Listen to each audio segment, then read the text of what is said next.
Kia ora team. So a Joseph Parker update today. It's been a while. It's been the longest period of inactivity for Joe since he started his pro career. Granted, he did have another child earlier in the year, so he's taken some time. Possibly needed some time. He's had a bit of a rough time in the last sort of 18 months, losing his title, then losing to Dillian Whyte as well. He has had his comeback fight against Alexander Flores since then in December last year, but hasn't been busy. But he's been back in camp in Las Vegas, and he's signed with Matchroom for 6 fights.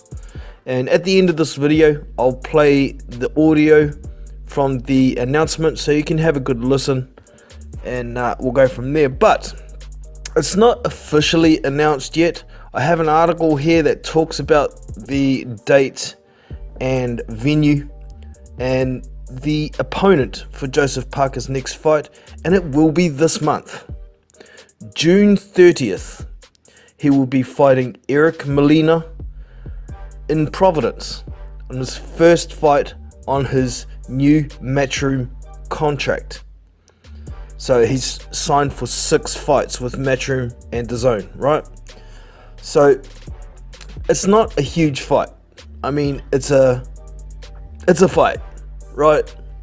And compared to his last 2 fights, well, sorry, if we take away Alexander Flores, his 2 big fights against Anthony Joshua and Dillian Whyte, it's nowhere near that caliber. It's definitely a much bigger fight than Alexander Flores, though. Now, Eric Molina, he's had 2 attempts at a world title. He's come off second best in both occasions. He's also been beaten down by Dominic Brazil as well. I don't rate Eric Molina very highly, to be honest. I mean, he's a very defensive fighter most of the time. He tries to be sneaky, cover up, and then counter with an overhand right. He caught Thomas Ademic with that overhand right and put him out. And that was the one fight that got him into the kind of level where he could have been considered for voluntary fights. And he got those fights. So realistically, I don't think Eric Molina is really a top 20. Man, I think he's possibly even pushing to be a legitimate top 50 fighter. Not trying to be disrespectful here, just trying to be a bit realistic. But the good news is, for Joseph Parker, if he gets past Eric Molina, which I believe he will, he wants to fight 3 times this year, and we're already halfway through the year. So it looks like he's looking to be busy in the second half of the year, which is great news. Catch up on a bit of lost time. He was there at the Andy Ruiz versus Anthony Joshua upset fight. He was ringside and watched that. And as we all know, he's been in the ring with Andy Ruiz. He got the nod on the cards via split decision in that instance. Whether you believe it was legit or not doesn't really matter too much. He certainly did a lot better than Anthony Joshua did against Andy Ruiz anyway. So he knows very well that if he can stay in the mix, he could get an opportunity like Andy Ruiz did and possibly capture a world title again at some stage. I would love to see it, but for now, we've got Eric Molina on the 30th of June in Providence in the US, and that's that. But best of luck to both men. I really want to see where Joseph Parker's going to go, what kind of fights Eddie Hearn can hook him up with. I wouldn't mind seeing him rematch Dillian Whyte. I wouldn't mind seeing him fight even Michael Hunter, which is a good fight.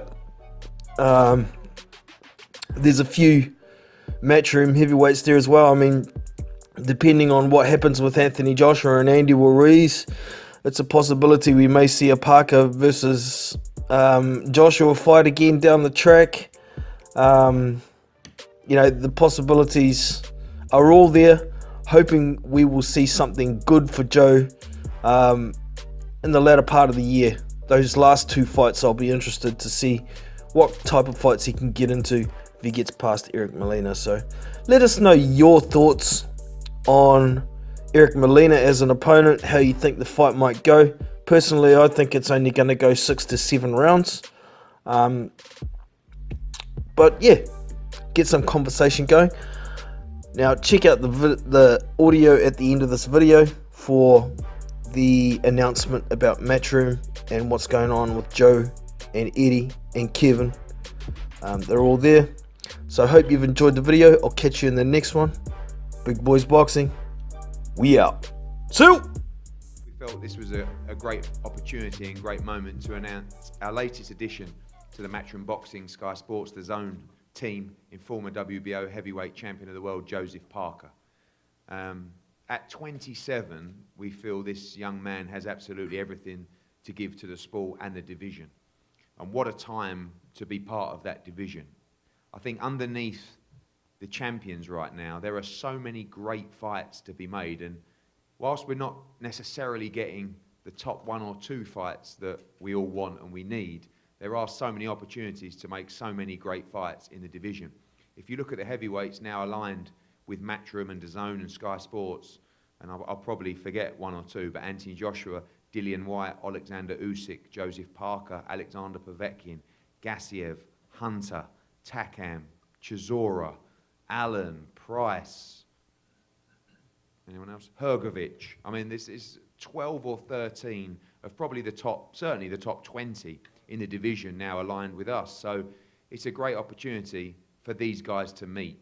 Joseph's first fight with us will be on June 29th. The opponent is not confirmed yet, despite some reports, but it is very close, and the opponent that was suggested is very likely to be announced in the next 24 hours. He'll be on the Providence card, headlined by Demetrius Andre, defending his WBO world title. And of course, we thought we'd come here today because we know that Joseph Parker beat Andy Ruiz in a great fight in Auckland to become the world heavyweight champion, and didn't defeat Anthony Joshua for the unified heavyweight world champion. So he's definitely a keen spectator this weekend. It's great as well to welcome 2 people that are hugely influential in Joseph Parker's career. Of course, Kevin Barry, long-time trainer, excellent trainer, a huge part of Joseph's success and his future as well. And my old mate, David Higgins, who, quite honestly, this deal wouldn't have happened and wouldn't have been possible without. 1, because he interferes too much, and 2, because I wouldn't have wanted to do this deal without him. Because despite his flair, he is an excellent operator, now the official manager of Joseph Parker, and delighted to put this deal together with him. We've had some brilliant relationships over the years. Of course, the Joshua fight was a huge success for everybody, and although Joseph didn't get the win, it was a huge event.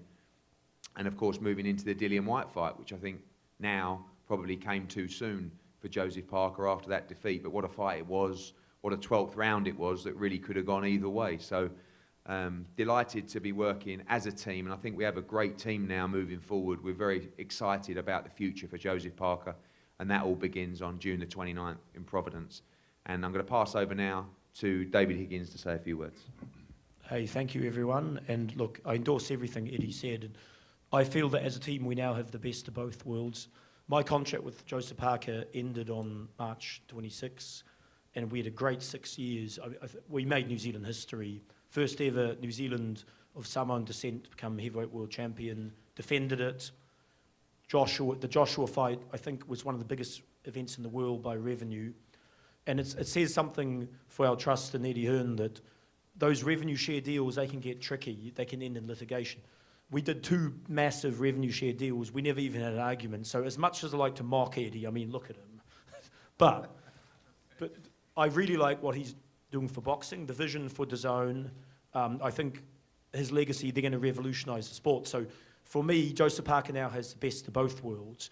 He's with, to my mind, the best promoter. He'll go down as the best promoter ever, in my opinion, once it's said and done. And second, he's got me making the deals for him. So I'm going to keep him honest. Thank you. Thank you, David. Thank you. Kevin, welcome. And we've obviously worked together for a number of fights together, and now working after 2 losses, but great experiences for Joseph Parker as well. The best is very much yet to come. Most definitely. At 27, Joe's still the youngest out of all the top heavyweights. And let me just first say that one of the overbearing reasons for us coming over to Matchroom was we believed Eddie Hearn is the hardest working boxing promoter in the world today. You know, we had a lot to do with Eddie in the lead up to the Joshua fight. We watched his professionalism and that of his company. We believe in his vision and his energy.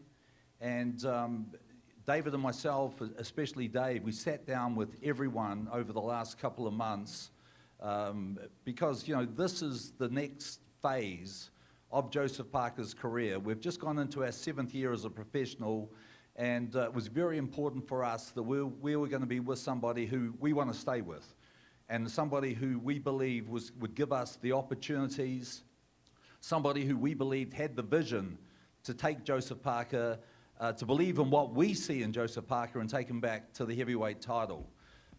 Joseph at the moment is as focused as I've ever seen him, and I'll let him explain to you in a minute, but the thing that really amazes me, finally now at the age of 27, Joe is showing the maturity that I wish he had showed a lot earlier in his career.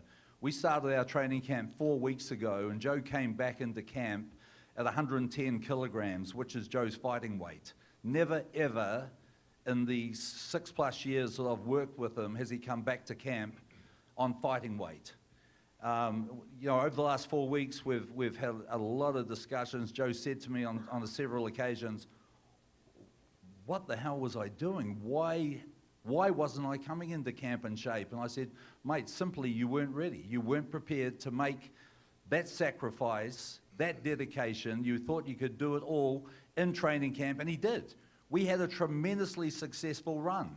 You know, we fought 5 times a year for 3 years straight in the lead up to Joe becoming New Zealand's first world champion, the 4th youngest world champion of all time. And he did that through preparing himself in training camps. Now he is living the life of a professional, and hence coming back into camp in fighting weight makes me as his coach very, very excited. I think we've got some really big things going to happen very, very soon. We've had a slow start to the year. We're fighting, as Eddie said, on June 29. In fact, what Eddie doesn't realise is we probably want to fight 3 times this year. And Joe wants it. So we'll pass over to Joe. Just before we go to Joe, I know this press conference is obviously solely about Joe, but I'm interested in this question because I'm interested to know your thoughts. The fight tomorrow, Joseph has fought both of these guys, beat Andy Ruiz in a decision, lost to Joshua on a decision. What do you think about this fight? I mean, I'm interested to get your opinion. You probably know as well as anybody how this fight might go on Saturday. Well, obviously, you know, Joe fighting both guys, we've studied both guys in detail. And, you know, let's talk a wee bit about Andy Ruiz. Inactivity has probably been his biggest problem. If you go back to 2016, he fought 4 times in 2016, and we were his 4th fight that year. So it'd be fair to say he was in pretty good shape when he fought Joe for the title in New Zealand. And Andy's a very, very fast starter. He started fast in the fight against Joe and won the first 3 rounds on all judges' cards. You know, the next year he sat the whole year out after making some money and fighting Joe. Then he changed promoters. He had 2 fights in 18. And then, as we all know, he fought Dimitrenko recently. And the fact that that fight was only 6 weeks ago, I believe, will help Andy. You know, he's had weight issues. The last fight with Dimitrenko, he was 262. This fight, I think today, he'll come in the low 50s. I think a lot of people are kidding themselves with the odds on this fight for Andy Ruiz. You know, I read somewhere 33 to 1, 25 to 1. Andy Ruiz is a very, very good fighter, and he has to be in the top 10 or 12 heavyweights in the world at the moment, no doubt about it. He's a skilled fighter. He's a fighter who was a very good amateur. He's had a tremendously successful career as a professional. And let's remember, he's not 6'2", he's 6 foot. But he's always fought taller guys. People say, oh, well, he's 6 inches shorter than Joshua, and Joshua's got 8 inches reach on him. Andy's come up against that every single time, just about throughout his career. It's a guy that has very good hand speed for a heavyweight. He's got good head movement for the first 3 or 4 rounds, and we know he works very, very well to the body. If anything, a criticism, I believe, is the fact that he uses that jab to the body to close the distance on the taller guy, to try and get inside, and the fact that sometimes he reaches with that jab, which I see being a problem if he overreaches with Joshua. Now, talking about Joshua, I believe it's a guy that has definitely improved over the last couple of years. When people look at and they talk about the fight against Dillian White, totally different guy. A fighter who has learnt his trade, a fighter who is developing every time he gets into the ring, a fighter who probably controls the distance better than any other heavyweight in the world today. I know you probably don't want to hear from me anymore. This is an amazing analysis. I was hoping you'd just say AJ was going to win. I'm actually, but yeah. Go on, kick it. No, look, I think it's a fight that Andy Ruiz is going to have to eat a bunch of leather to close the distance with Joshua. And I'm sure that Andy in his mind is prepared to eat leather. He's done it before. We saw the fight, his most recent fight, Dimitrenko. Dimitrenko hit him with flush right hands. Now, if Joshua hits him with that same right hand, how many can he take? But we know that he has heart. We know that he has no fear. We know that he's a very, very good boxer. And simply, Joshua's going to have to break him down, hurt him, and knock him out to beat him. Thank you. Fascinating. Joseph, welcome. It really is great to have you on the team. I mean, it was a pleasure working with you and Dave and Kevin in the build-up to those fights. And now I'm really excited, especially at 27 years of age. I think you really have your entire future ahead of you in this sport. Yeah. Hello, everyone. Thank you all for being here today. It's great to be here in New York, not only to announce this new deal that we have, but also to witness a great heavyweight contest tomorrow and an exciting undercard. And like David mentioned before, my 6-year contract with Duco finished in March, and it was a very enjoyable and successful partnership that we had. And since the contract finished and since my last fight, I've been in New Zealand spending a lot of time with my young family and enjoying, time off. And we sat down as a team and discussed our future and assessed the best way of moving forward and achieving the goal that I have of being champion of the world or being unified champion of the world. And ultimately, we came up with, the best promotional team and the best promoter to sign with was Eddie Hearn and Matchroom because of the fighters that they have, but also all the shows that they put on in the US and in the UK, and the working relationship we had with them in the past. And in saying that, David Higgins is a person who I trust and who has my back, and if it wasn't for him, we wouldn't be able to do this deal, so he'll be heavily involved in my management team and in the future deals that I have. So I look forward to, this is the beginning of, I think, a long and successful partnership. So thank you for having me on board. Thank you guys. Joseph, your resume is up there with the very best of them. I mean, you've boxed and beaten Takam Ruiz, you've also boxed Joshua, you've boxed Dillian White as well. Not afraid of those big fights and those big opportunities. We saw you take the Dillian White fight at short notice. You believed you could win that fight, and you took that fight because you believed. Well, okay, steady, Dave, steady. They very nearly did win it in the 12th round, I know that. But these fights that you see just below Wilder, Fury, Joshua, so many great fights out there that you're willing, after June 29, to just roll into. Talk about the likes of, Povetkin and Usyk and, even certainly the Chisora fight, the White rematch, all these fights, just massive fights out there for you, which when you became champion, they weren't really there. Yeah. It was just, you got Joshua, you'd have to unify against him. And you did, because you wanted to do it and you believed you could win. But right now, never been a better time to be a heavyweight.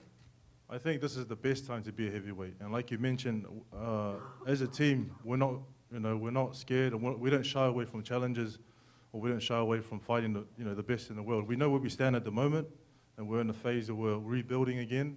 If we got the chance to mix it with the champions and the guys at the top, we'll take it in a heartbeat. But we know that we have to build ourselves back. And listen, we'll fight anyone. You put them in front of us, we'll be there on fight night, prepared and ready.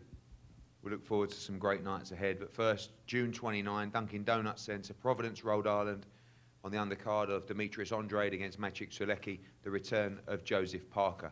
Thanks for coming out. We're going to have a photo.